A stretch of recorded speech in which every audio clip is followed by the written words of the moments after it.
追蹤 TreeBuddy。如何選擇 TreeBuddy？ 首先，你同你嘅組員可以從 Climate Watch 嘅觀察物種，例如公粉羊蹄甲、樟樹、石栗、細葉榕、鳳凰木、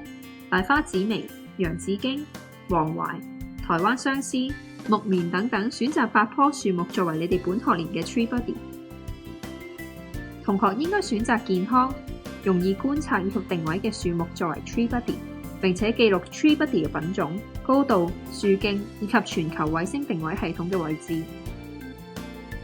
量度高度嘅準則，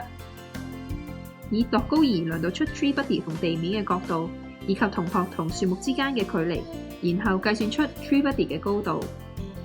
量度樹徑嘅準則，量度樹徑需要距離地面 1.3 米為準，以遠尺量度樹徑，並且計算出 TreeBuddy 嘅直徑。直徑係等於圓周除派。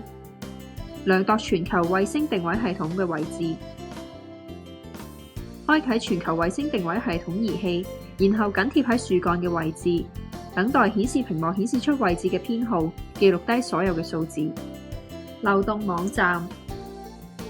將以上得出嘅數據記錄喺表格上邊。Climate Watch 會根據同學提供嘅數據喺流動網站嘅地圖上標示出每一棵 TreeBuddy 嘅位置。